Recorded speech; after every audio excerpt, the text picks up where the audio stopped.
Hello, everyone. Good afternoon, and welcome to the California Black Health Network Health4Life Series on caregiving in the Black community. I'm Rhonda Smith, the Executive Director of CBHN, and we thank everyone for attending today. So our session today is the second part of a five-part series on caregiving in the Black community. And today, in particular, we'll be talking about preparing and planning for caregiving for yourself and for your loved ones. And we have two amazing guests, authorities on caregiving in general, and particularly in the Black community, that will be sharing their perspectives with you today. That's Dr. Donna Benton and Leigh Broadway. I'll tell you a little bit more about them in just a few minutes. But just to provide some context, and as we think about our lives and healthy aging, I think it's important for us to recognize, the role that caregivers play in the African American community and understand that landscape and the current situation for our community and what we can do to be better prepared, to plan better for, and also access the support and resources we need when you're in that role. So African American caregivers average about 48 years old. So that's very young to take on a caregiving role. And they're more often unmarried than other racial and ethnic groups and report lower household incomes than non-Hispanic whites and Asian caregivers. African American caregivers also typically care for a parent, spouse, or grandparent who is about 65 years old, has multiple health conditions, and usually some long-term physical conditions. So about half the time, the recipients in the African American community in the caregiver's home, more commonly than whites. So we spend a lot of time in our community serving in the role of caregivers. And I think, fortunately, most likely at some point in our lives, we may be a caregiver to someone, or someone may be a caregiver to us. So it is critical for all of us who may end up in that role to know how to be prepared, to plan for caregiving, and how to advocate effectively for, some cases ourselves, but definitely for our loved ones. So before we dive into the program, I wanted to give Antoine Cook, our partner and the Associate Statewide Director for Community Engagement for AARP, to say a few words. Thank you, Rhonda. I really appreciate the opportunity and the relationship that we're definitely continuing to grow with the California Black Health Network. So for those of you who may not know AARP, we're a nonprofit, nonpartisan membership organization for people 50 and over. And we really are, driven to help people choose how they live as they age. So one of the things that we are doing with California Black Health Network throughout this series is really shining a light on caregivers, and even more specifically, family caregivers. And so in California, there are about 13 million people that are age 50 and over. And about 83% of those individuals would like to receive care at home from their family. And that's a very important thing to take into consideration when we're talking about, family caregivers in this series and this conversation. In California, there are about 4.1 million family caregivers. And they provide about 4.1 billion hours of unpaid care, and that impact economically in terms of the healthcare industry is about $81 billion. So with all of that, all of those numbers, 83% people 50 plus wanting to stay home, for $81 billion, all of that means that this is a very important part of our community, family caregivers, and especially so in the Black community, where oftentimes our individuals who are family caregivers are still working. They're taking care of their own families. They're having to navigate how to get support and help for the individuals that they're caring for. And that's one of the reasons that we're doing this series, is we want to be able to help individuals who are miracle workers, professional jugglers, and more, be able to navigate this world of caregiving, so that you don't neglect yourselves, or the family caregivers don't neglect their own health to take care of someone else. They understand how important it is to take care of themselves while still understanding how to navigate this dynamic. So we truly hope this series provides those who are family caregivers or advocates for family caregivers, organizations who work with family caregivers, some information, some resources, some connections that'll bring more assistance to the journey that you have as caregivers and then the journey of the individual that you're caring for. So thanks, Rhonda, for the opportunity, and I will pass it back to you. And again, we're excited to be doing this with California Black Health Network as we have 3 more sessions. Thank you, Rhonda. Thank you. Thank you, Antoine, and also for your partnership. It's been an amazing 1.5 years or going on 2. So always great to work with you. So before we get into the program, just a few housekeeping things. So we will hear from Dr. Benton and Lee Broadway shortly. And after which we'll have an opportunity to engage in a Q&A. So if there's anything that they say that prompts a question, or you're curious about anything related to caregiving, please make sure you put your questions in the Q&A box. Again, if you see some folks that are on the webinar today that you want to give a shout out to or say hello to, or make comments as we progress through the discussion, please feel free to drop your comments or drop your name and where you're from in the chat box. Everyone will remain on mute and off video while we go through the webinar today. So before I do introduce our guest, I just wanted to say a few words about the California Black Health Network in case some of you may not be familiar with who we are. So we are a 40-year-old nonprofit. We turned 40 this year, and from the very beginning, the focus was always on improving the health and well-being of Black Californians. And so our vision is to create, very aspirational, is to create California where every African-American and Black immigrant has the opportunity to live a long, healthy life that is free from violence, racism, and health inequities. And we do that every day through our mission to ensure that all Black Californians, regardless of how well educated they are, where they live, how much money they make, who they love, how they identify, and so on, has access to high quality, equitable primary as well as behavioral health care, and definitely does not succumb to diseases that are preventable. And so our first speaker today is Dr. Donna Benton.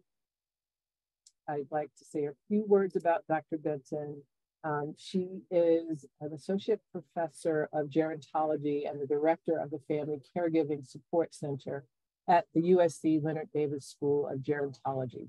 She is a member of the California Coalition of Family Caregiving, Work Family Coalition, and the Elder Justice Coalition, and continues to work on the California Master Plan on Aging. She has worked in the field of aging over 30 years, and her volunteer experience with the Gray Panthers in high school inspired her career as an advocate for improving how we all view the natural process of aging. She is committed to promoting collaborative partnerships that enhance service delivery for families caring for older adults and with long-term memory and health problems. So without further ado, Donna, Dr. Benton, take it away. Thank you.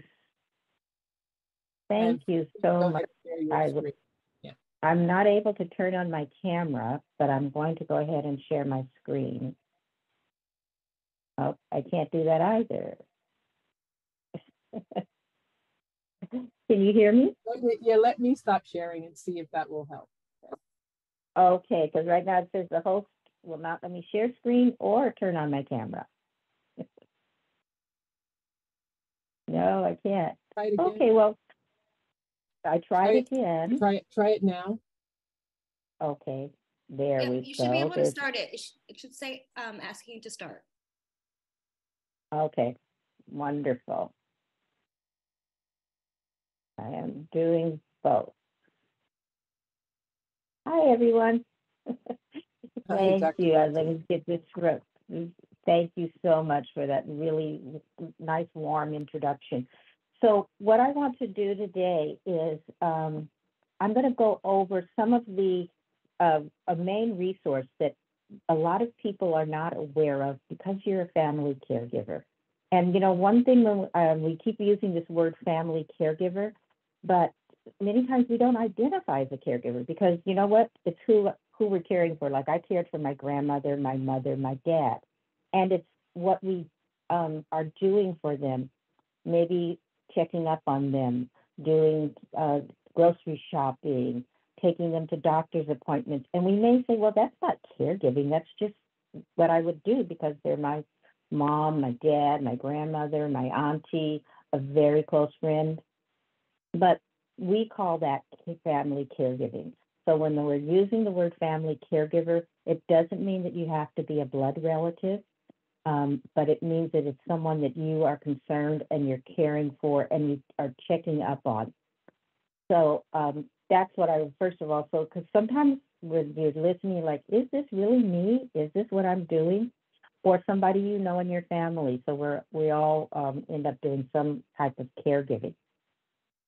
The other thing is when we're looking for resources, you generally aren't going to be calling or Googling now for resources for family caregiving. What you're going to probably look for is, if your relative has a stroke, you're probably going to look for information about stroke or Alzheimer's disease or diabetes or what this medication is.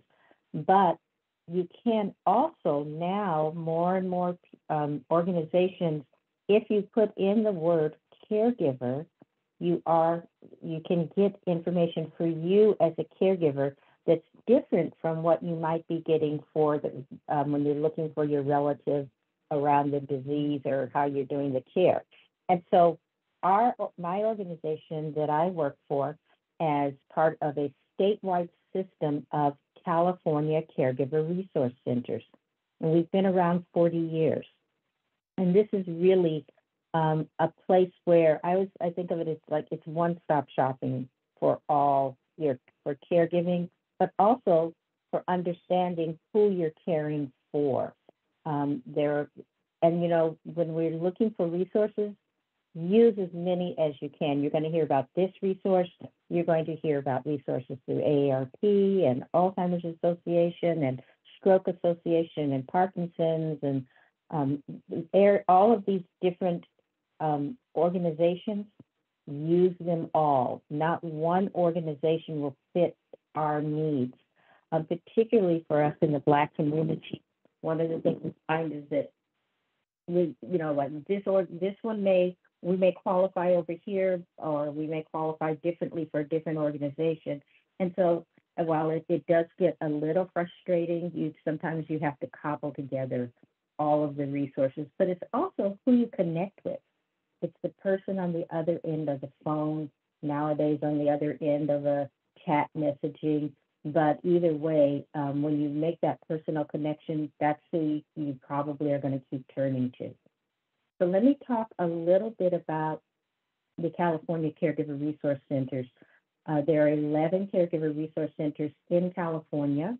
Of those centers, I'm the director for the Los Angeles Caregiver Resource Center, but any of the Caregiver Resource Centers in California provide the same services, but just more regionally. Maybe the education events may be different in more regional conferences, but there's some very basic things that you need to be aware of for when you're looking for services for you as a caregiver.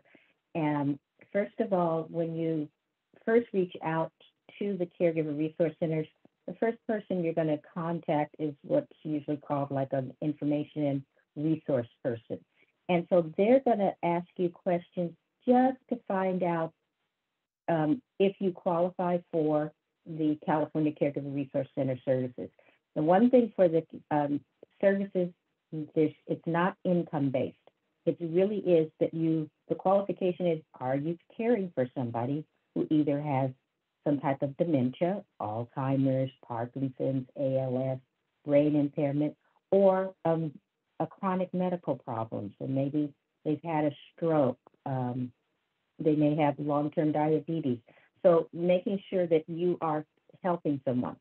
The other thing is you don't have to live with the person, although most of the time we do. But you can still use these services whether or not, as long as the person you're caring for and you live in California, because the services are local, so it helps if you're trying to help somebody in California. That's the other qualification. After that, you pretty much are, that gets you kind of past the intake person. And that person will also be the one that maybe is the first person you talk to who might give you some of the resources. But that's not enough because caregiving continues. It's kind of, you may have high need at one time and then everything is kind of steady and then you may need again. But one thing that you probably want to do is have somebody that you can rely on and call when you need services and when sometimes you just need to talk. So the next level of service is talking to a family consultant because that's the person who's going to talk to you about your individual needs because we all are different in our caregiving needs and what we want from caregiving. And so when we start talking about individual needs, that means that it's going to take a little time to get to know you personally. And so that means that you're going to be talking to what are called family consultants, and they're going to do a personalized interview with you, either by phone. It could be through a combination of phone and what we call our CareNav service, so that maybe you put in all of the who you are, who you're caring for, your contact information, and then you talk to the family consultant.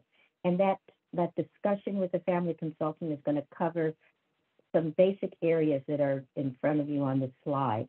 And that's trying to figure out, do you need legal financial information right now? What do you know about the disease and the person you're caring for? Do you have enough information on Alzheimer's or Parkinson's or dementia in general? Do you feel that you have enough time for yourself? Are you able to get your own health care met? What do you do for breaks? What do you do financially? Are you spending most of things out of your pocket to help? How are you managing your resources? Do you need to have more emotional support?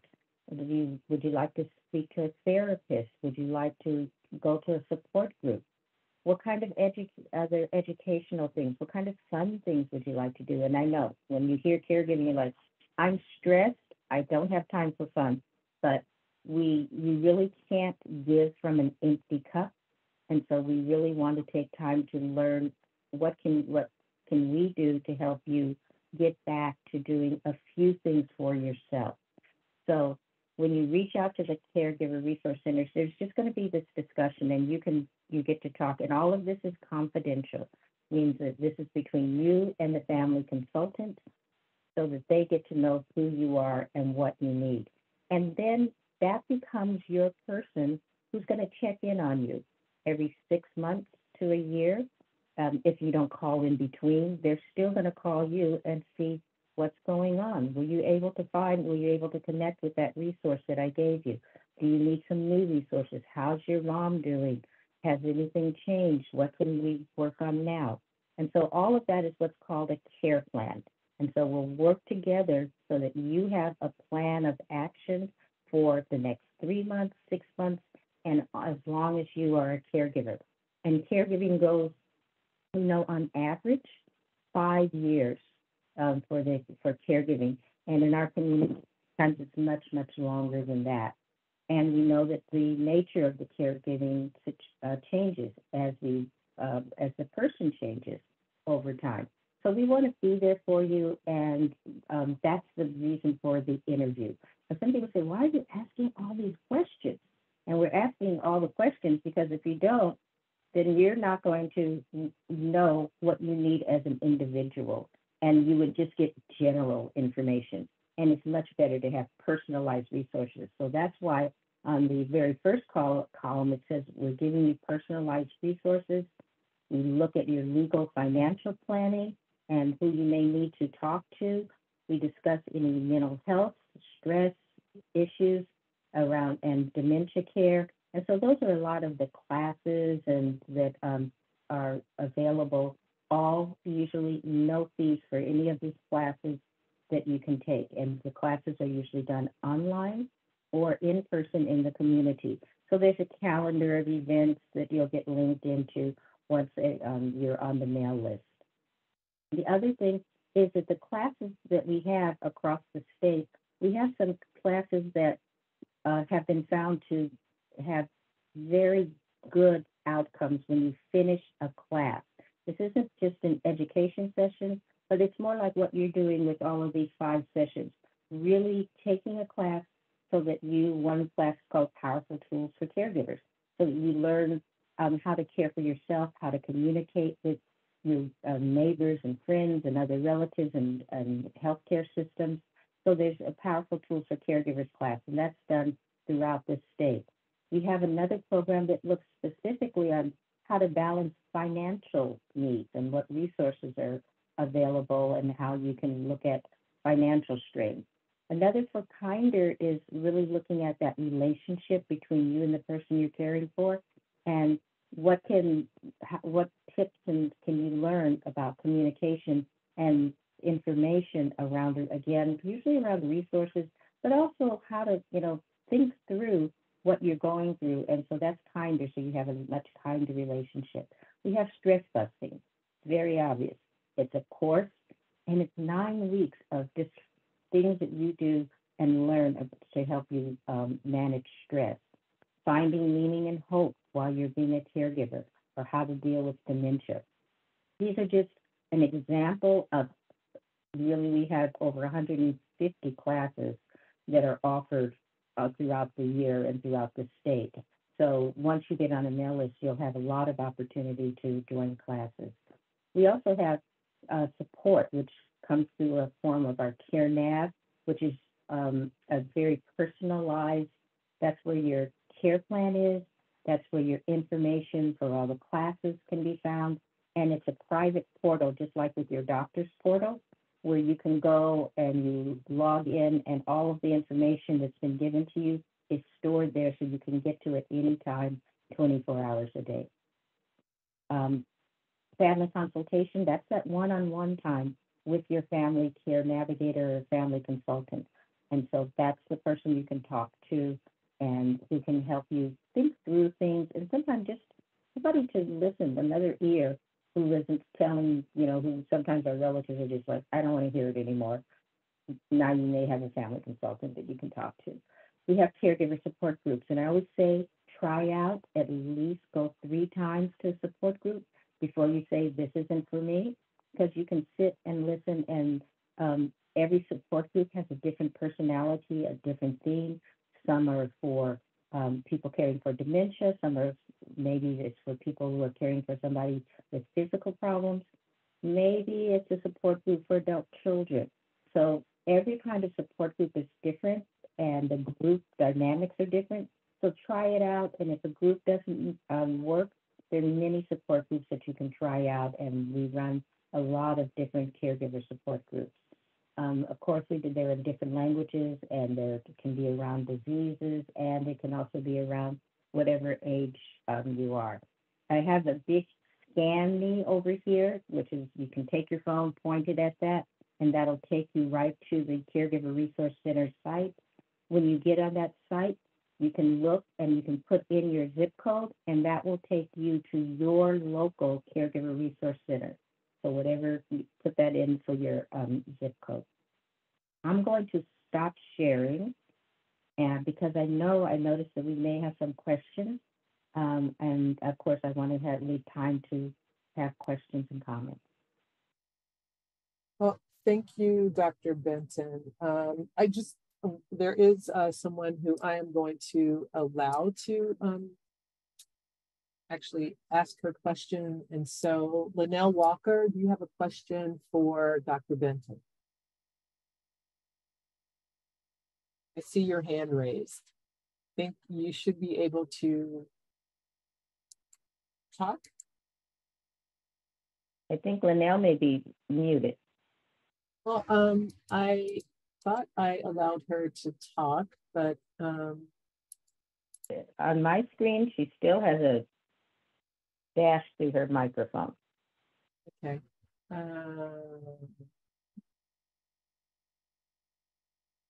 Well, if you would like to, maybe let me see if that works.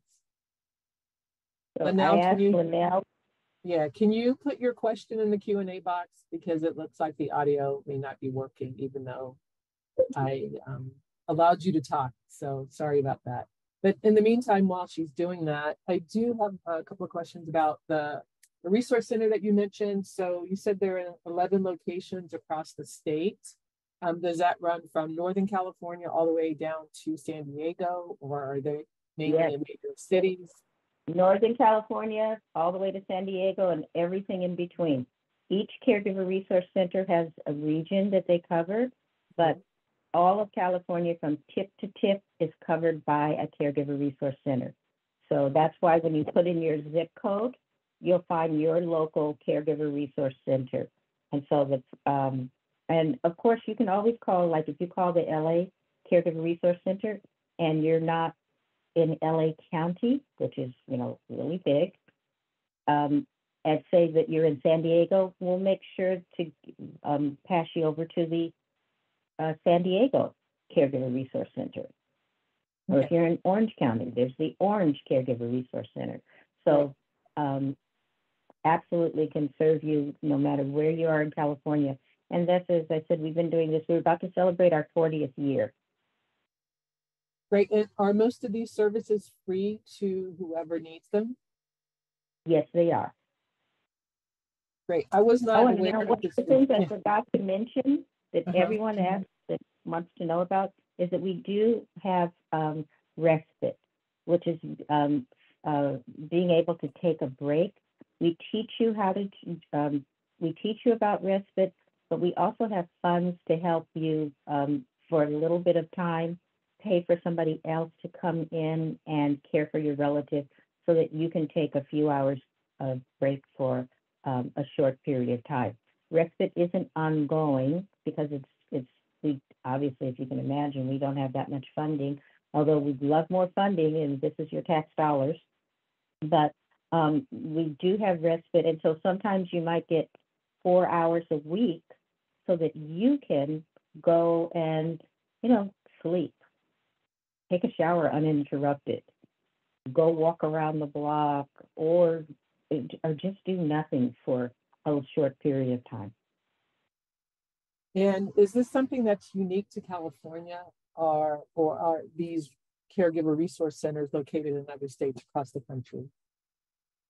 There are not caregiver resource centers located across the state. However, our program model has been replicated, and so within the area agencies on aging, so if you type in area agency on aging in your state, you can ask for the caregiver support program.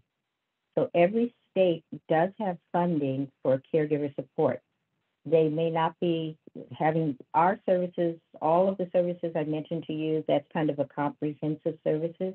There are different qualifications for caregiver support services in every state because they don't have a CRC, but they do have a family caregiver. They do have what's called Title IIIE or Family Caregiver Support Program dollars. So you can call within your area agency on aging or your state unit on aging, and they can tell you what services they're able to provide. Some of them may just have respite. Some may just do education.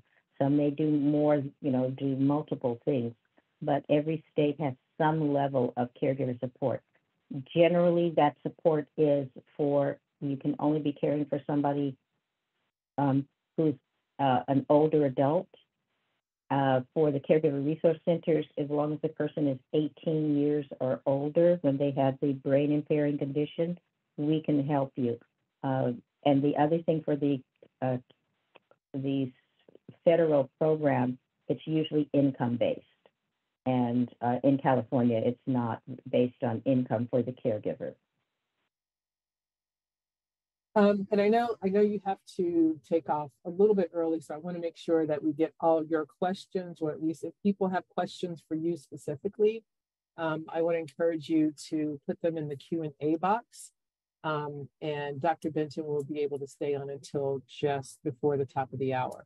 But I do have a question about, you were very involved, I think, or somewhat involved in the California Master Plan on Aging. So can you talk a little bit about that? Absolutely. So everybody may not be aware, but the California Master Plan for Aging is what started about 3 years ago now, and it allows for the state to try to bring together all the services that are helping older adults. There are 5 bold goals that they have for California, and the overall overarching goal is to make California a better place to age throughout your, as you move through the lifespan. So in order to do that, one of the goals is to make sure that there's housing for everyone, housing for all ages and stages, that there's caregiver support across the board, that people have the option for engagement and work throughout your lifespan. Oh, good grief! I got 3 out of 5. I can't. This is like a quiz, and it's like trying to name all 7 dwarfs. I can't do it right now. That's right. So I know. So one is, I actually have a little cheat sheet here. So one is, you mentioned housing for all stages in age, and then health reimagine. So that's number 2, and then inclusion and equity, not isolation. And then caregiving that works for everybody, and then affordable aging. So I'm just really curious. I know it's challenging just for families who, maybe even a 2-income family. So when I look at all of these, like, how do you envision this working for the Black community? And especially here in California, when we talk about things like affordable aging and having a place to live and being able to age at home, right? Especially when in our first session, that really talked about the state of caregiving in the Black community. If I remember correctly, one of the things the speaker said was about, I think, of the people over 60 that, they're aging into poverty, 45% of them are Black women. So I'm just curious what your perspective is on how you see this plan working for our community. I think one of the things for the Black community is that the goal is equity is a key part of every goal in the plan. And so we have to hold, and this is to hold the legislative and all of the programs in California to uplifting everyone equitably. So that means that if you need to provide more resources to a community so that we have a more equitable distribution of resources. And so that's what we have to keep pushing for as a community, and you don't get something if you don't speak up. So this is why it's going to be very important. They do have what's called the dashboard, and you can look to see if right now it's, we're the highest population for poverty or homelessness or any of those things, then we need to see changes, and this is a 10-year plan. Those numbers should decrease if these plans are working properly.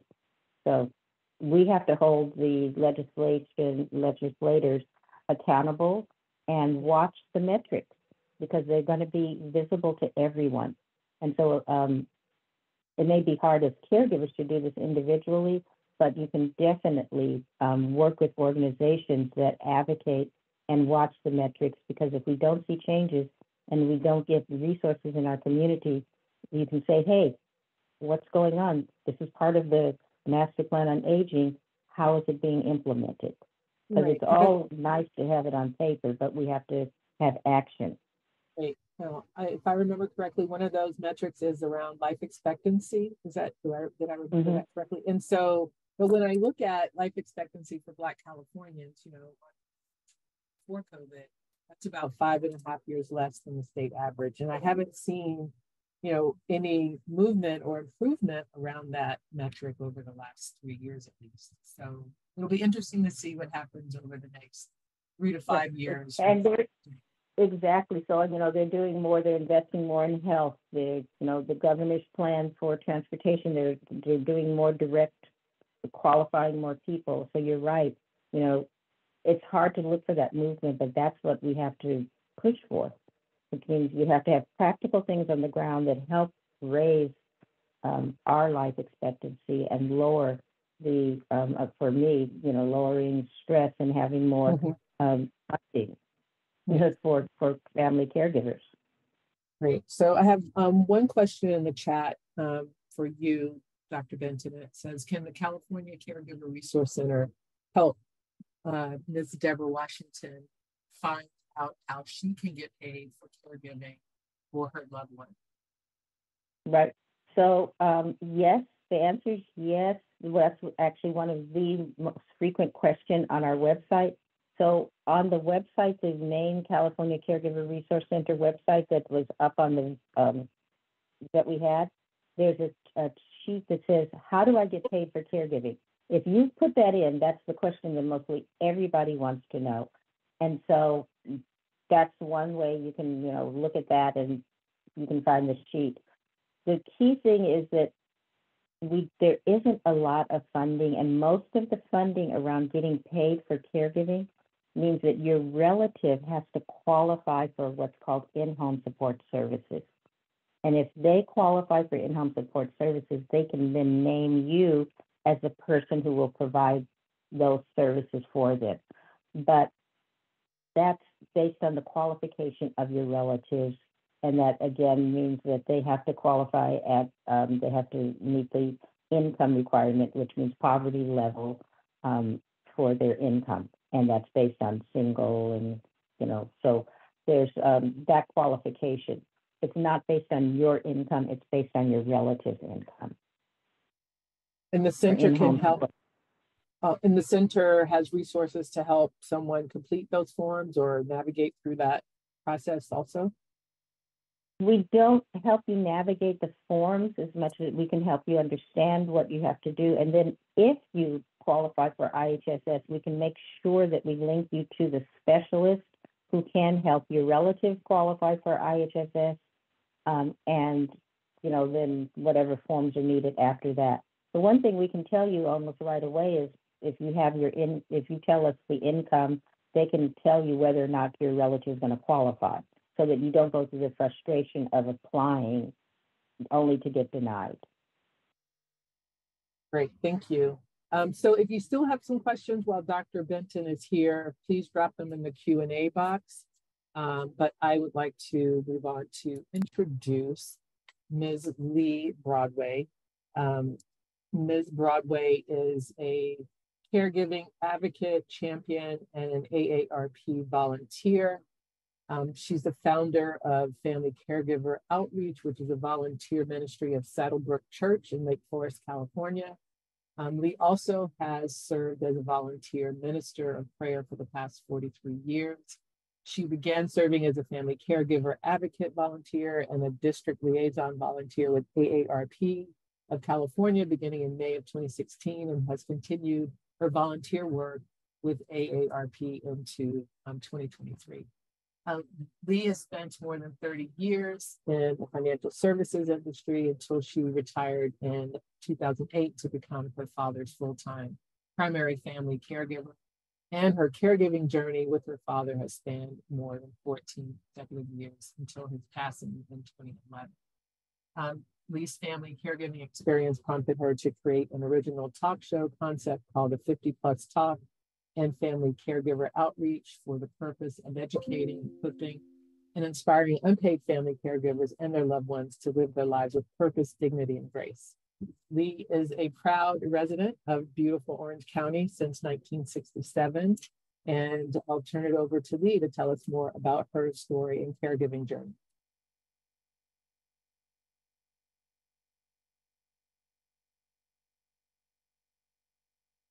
Lee, are you planning to share slides? Yes, or just talk, right? And you camera on here.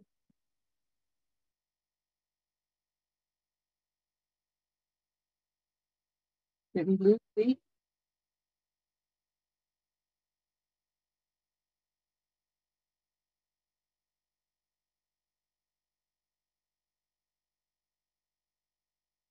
I'm not sure she's connected. I don't see her. Antoine, I don't see her either. yeah, She was here just a minute ago. I'm not quite sure.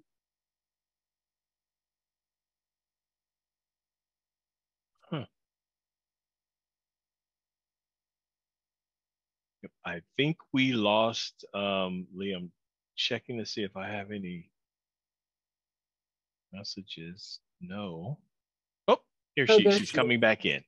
Yeah. Okay. Hey Lee, the magic of technology, right? Lee is muted. Can you hear us? Can you you're on mute? So we're ready for you to share your story. You'll have to unmute though.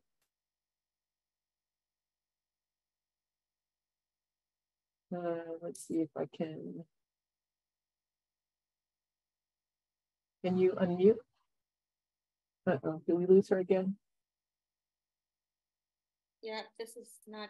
Yeah, I've asked her to unmute, but I'm not sure if she's seeing it on my end. I don't see her.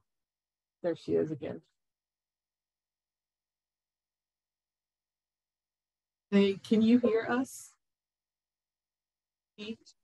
Can you hear me? Yes, now we can.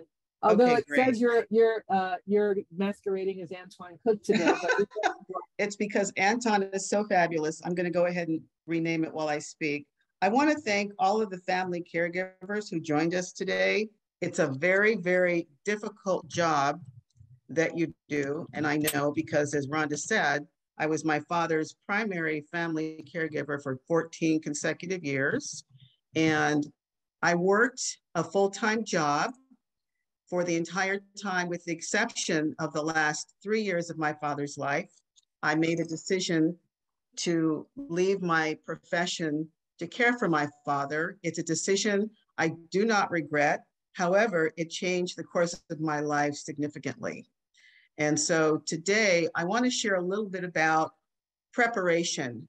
AARP has a program called Prepare to Care, which I have been involved with since coming on board with ARP in 2017. And essentially, I go out into the community, primarily in Orange County, California, and I talk to groups of folks, sometimes older adults, sometimes caregivers and their families, and share with them the importance of preparing to care before you find yourself in a crisis situation. My father did a lot of things right in preparing for old age, and there were some situations that he did not take control of early enough. And when I got involved, it was too late in some instances. So we're going to chat a little bit about why it matters that you begin looking for information and putting a plan in place before you find yourself in so deep you don't know where to find solutions. One of the aspects of our Prepare to Care program is planning early. If you have a loved one, a parent, for instance, that you are noticing they're beginning to decline, whether it's their mental capacity, their physical ability to care for themselves, you want to sit down with every possible family member first and talk about who's going to take care of what responsibilities, what areas are you going to manage? Maybe someone is really good with the finances, so you may want to have that person look into getting some type of power of attorney to manage the bank accounts, the investments, trust, and things of that nature, a living will, all of the important documents that you must have in place before they become incapacitated. Advance directive is key if they have to go into the hospital. Someone else may want to conduct research on housing. Many folks aren't aware that assisted living, not nursing homes, which is covered by Medicaid and some other programs, cost. Assisted living facilities, the average cost of an assisted living facility today is somewhere between $5,000 and on the very high end, $10,000 a month, which is out of pocket. This is private money, your money, that you somehow have to come up with if you don't want your parent to reside in a nursing home. That takes a lot of planning and a lot of strategies because, as you know, even a one-bedroom apartment in Orange County is $2,500 a month. Based on AARP research, the average Social Security check is about $1,400 a month. So even if you keep the parent at home, if they're in an apartment or some type of a rental, the Social Security check is not going to cover the amount of the rent, not including other medical costs, co-pays, emergencies, and other situations that arise when you're caring for someone. If you're a working caregiver, as I was, you have to consider how you're going to manage your parents' doctor's appointments. My father had 6 doctors in end stage. He was end stage cardiac patient. He had chronic emphysema. He had type 2 diabetes, and he needed a lot of personal care and advocacy. I can't stress the importance of being present with your parent if you're able, because if they can't manage the information the doctors are providing to them, someone has to be present to understand the healthcare needs, the direction that the parent needs to go to become well, living arrangements, rehab, and so forth. Someone has to be present to take their loved one to these appointments and manage the process of medications, housing, and also as we call them, the 5 ADLs, the 5 activities of daily living, which are feeding, bathing, dressing, toileting, and transferring. You're going to either have to hire someone through in-home supportive services, that could be you if you qualify as their caregiver, or it's going to be out of pocket through your private money, or hopefully if your parent has some assets or resources, they can pay for it. But these are questions and important topics of discussion for the family to begin researching early on before you find yourself in so deep, as many caregivers do, to make sure that you have a strong plan of action that will not compromise the health of your parent, your job. There are some protections which are coming now for caregivers. There's paid family leave, which if you're a caregiver, you can qualify for that based on some specific criteria. Your employer should know about paid family leave, and some other legislation that is being written and hopefully will be passed to provide tax credits for those who are caring for loved ones. But in the meantime, the cavalry's not coming. So it's important for you to take the reins and sit down with your family members, your local community, and talk about perhaps forming some type of support group. Early on, Rhonda mentioned that I was working with my local church to advocate for the family caregivers in Orange County. We have now started a support group for family caregivers at my church, Saddleback Church in Orange County, California. I would say that as a Black community, the church has always been the hub of our community. You have multiple resources at your fingertips for folks who could come together, form a support group within your church, talk to your leadership, even if it's only 5 people, where you could provide meals if someone needs help. You can drive someone to an appointment if someone else has to work. And really important would be for you just to have a place to vent and to share with each other and to pray with each other and to encourage each other to come together so that you don't attempt to navigate this difficult caregiving journey all by yourself. So for me, I want to encourage you to look outside of the normal nonprofit community. We have multiple resources that are marvelous. Alzheimer's Orange County. We have a local caregiver resource center in Fullerton, California, that Dr. Benton mentioned earlier. We have Orange County Social Services, where you can learn about in-home supportive services and apply if you desire. There's no shortage of local community services, but in my opinion, in my experience, it would have been so helpful for me had I reached out sooner to obtain some type of local community support through my church. And I'd like to really encourage you to start putting a plan of action together early. It's easy to put it to the side when you're busy. And sometimes we're in denial of our parents' situation. It's difficult to watch someone you love go into decline. But self-care matters too. And if you're not caring for yourself and taking care of business, their business and your business early, you're going to find yourself perhaps in a state of decline, physically, maybe emotionally. Depression is very common amongst caregivers because they don't really know where to get help. I hear the same questions all the time. You know, where do we get housing? Can I get paid to care for someone? Where do I find information about Alzheimer's? Where do I get a diagnosis? These questions come up all the time. You'll see on the screen, there's a link for caregivers through AARP.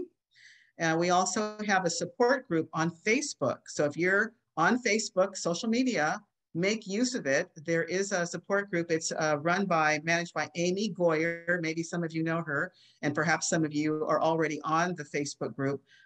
But it's a great place to go and listen to other caregiver stories, share your own story, talk to people who, want to listen to your story and gain encouragement so that you aren't alone in the journey. And that's the most important thing, is to know that there are people, resources, and opportunities for you to get the information you need. However, it's important for you to step up and step out and start taking some action now before, again, you find yourself in a crisis situation. If there are any questions, yes, let me know. Let's see if there's a question in the chat. I think it's just a post for resources. So I know I went through a situation with my mom as her primary caregiver, and one of the things that was important to her is to be able to age at home and stay at home while she was dealing with her health situation. And so what advice would you give to people in the audience today about how to prepare to have your parent, loved one, whoever, age at home and stay home as their health may be declining? I would say, first of all, gather everybody in the family together. You probably have a lot of talented people in your family who could help with just one task, whether that's cooking a meal, whether that's cleaning the house, taking the parent, to a doctor's appointment. Divide up the task evenly so that it's not on one person, because it's too much work for one person to manage, especially if you're a working caregiver or what we call today a sandwich caregiver, where you may be caring for a family member, both parents, a husband and children, and working. So my advice would be, one, to start looking within your own family. Secondly, conduct your research early on the nonprofit free resources that are available within your community. And once again, reach out if you have a church, a parish, a mosque. Caregiving doesn't play favorites, right? Everyone will experience being a caregiver or becoming a caregiver later in life, or taking care of someone. So take the opportunity to talk to people, let them know you need help. Sometimes it's hard to admit that we need help. We have a lot of pride, and sometimes we feel ashamed that we feel like we have to reach out, but you cannot do it on your own. So start researching early and talking to your family members to put a plan of action in place early. And what's your perspective on long-term care insurance? I think, well, one thing I know for sure, it's the longer you wait, the more expensive it becomes. Okay. I was actually having a conversation with an insurance agent the other day about whole life insurance. I'm not licensed, so I can't talk about it, but I would really encourage you. There are some interesting opportunities there to perhaps generate some additional cash value, from the whole life policy that might be helpful. So I would just say, that's all I'm going to say about it, but talk to an insurance agent about, perhaps the long-term care insurance to see if it's affordable. There are people, the families that can afford to do that. And if you can, make sure you put that in place. My father, he had some policies, and before I was involved, but as he declined, he allowed them to lapse. And it would have made a big difference had I had some life insurance after he passed, because I stopped working for 3 years, and that had a significant financial impact on me personally. I just noticed the time. It's like, it seemed like we had all the time in the world, and I see it's about 4 minutes till 2. But want to make sure if there's anyone in the audience who does have a question for Lee, to make sure we get that before we wrap up today. So while we're waiting for that, like you talked, I think you touched on some of them, but what are some of the key lessons that you've learned through your caregiving experience journey that you think would be important to share those that you haven't already? Well, first of all, taking care of myself. I didn't. And unfortunately, I was very healthy to begin with, but let's just say a family member caring for a loved one has their own physical issues, then that's going to be a challenge, because now you're not well and you're not able to take care of the person that you love because you're not well. Take care of yourself, get into a support group early, which I didn't, and reach out to, again, your family or local community and church especially. They should be there to help you, and let them know that you need help, and allow them to come around you. I didn't have as much support because I didn't mention it early enough. Also, working a full-time job was a challenge. For you, those of you who work at home, that may be easier. For me, I had a high-pressure job and I had to be in the office. But I would say let your employer know that you're a family caregiver, and actually have a conversation with them about what's available to you for support, such as paid family leave, if you have to take off to care for someone you love. If you keep it private and you're using your vacation time and your sick time to care for someone, you're not taking advantage of what's available to you as a family caregiver. So those were the two aspects of caregiving I wish I had delved into a little further. And of course, by the time I got involved with the insurance portion of my dad's care, it was too late. So I would say for you, if you're a working caregiver, if you have to stop working, you want to make sure you shore up your financial condition early and have some type of a life insurance policy available to you when they pass, so that you can care for yourself once they're gone. That's the reality of life. Yes, that's for Antoine. Antoine, you're welcome. So thank you so much, Lee, and thank you to Dr. Benton, even though she had to take off early.